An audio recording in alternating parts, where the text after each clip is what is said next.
I'm going to make a frittata today, and it's has a slightly different angle. It's called Frittata Gailla e Verde because it has some spinach in it, and it has, remember we did the pâté di tonno the other day, and it has the pâté di tonno. So it's a very unusual frittata. It looks fabulous and tastes even better. It's something that is delicious as a lunch or as a first, if you like, as a part of a big antipasto. And I learned this one in Piemonte. So what I've done is I've cut 2 leeks, and I've already been stewing them because leeks take a little while to cook to get the sweetness out of them. So what have I done is I've put some butter and oil and 2 leeks which I have sliced, and then I let them stew for maybe 5 to 10 minutes, really very, very slow, and like this they become very sweet. I've washed some fresh English spinach, and I'm going to chop that and then add it to the leeks and just let it cook for a little bit. And this is the green part of our frittata. It reduces quite a lot when you cook it, so it looks quite massive here, but you will see how it goes down to literally nothing. Add a little bit of salt. I like to use this Murray River salt. It's beautiful. It's very soft, and I love the pink, the color of it. And then a little bit of pepper. Okay, now in the meantime, I'm going to break some eggs. Depending on how many people you would like to make the omelette for. I usually calculate 2 eggs per person. So this is going to be for 3 people. So I'll use 6 eggs. Again, use organic eggs because they just taste so much better. And the color is wonderful. It's got that really orangey color. So you just beat them like this.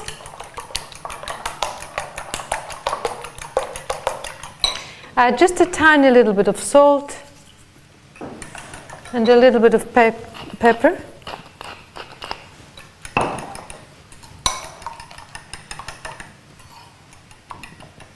And then you just cook it on the stove.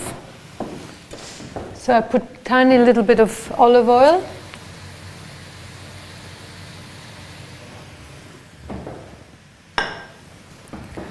Give my spinach a stir. You see how it's starting to reduce?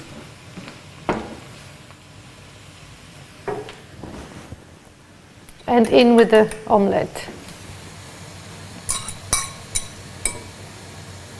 Now, omelette is something absolutely wonderful because you can add anything you want to the eggs. You can add, for instance, fresh herbs. You can add some cheese, or you can add asparagus, anything really. So from one basic recipe of just eggs and salt and pepper, you can make so many different variations, and it's just a wonderful thing to be able to make.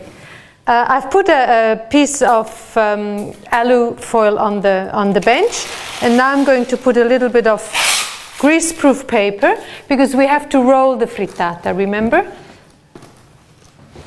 Like that. Now, this is the frittata, which I'm going to just slide across. Hopefully it'll come out well. It doesn't have to be thick. Actually, the thinner the better, but let's see if my non-stick pan is really non-stick. Here we go. And then the spinach. You see how it has reduced literally to nothing. So, the next thing I'll do is, on top of the frittata, I will put our pâté di tonno. So with a knife, you just spread it evenly on the frittata.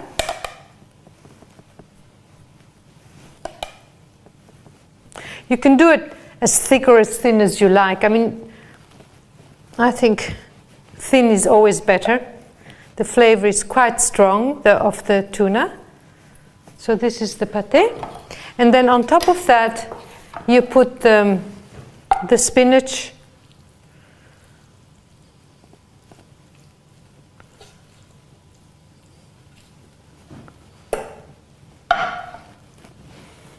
And you just pull it out like this. It smells really, really nice. Voila. Now you take the frittata and you just roll it. It's a bit hot, so you have to like that. And then maybe we straighten it. Then you take the paper and just roll it like a log, like this. You get to the other end, you just roll it onto, you roll it with a silver paper. Oops. Press in the rest. And you put it in the refrigerator, and I think I would leave it there for about an hour, because what happens is that the pâté will become a little bit harder, and the egg as well, so it's easier to cut. You could eat it hot if you wanted to, but I always like it better room temperature. So I will put it now in the refrigerator and leave it there, and then I will show you how it cuts. So the frittata has been in the fridge for about an hour and a half, and I'm going to unroll it and see what is happening. It's much firmer now because it's been sitting in the refrigerator. There we go. And now you'll see how beautiful it looks when you cut it.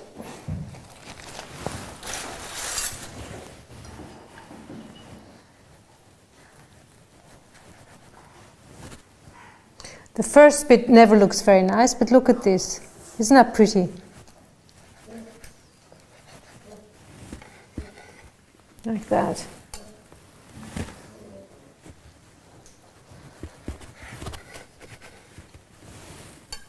There you go. So this is quite an unusual frittata, with the colors and the flavors are absolutely wonderful because of the vitello tonnato that is in it.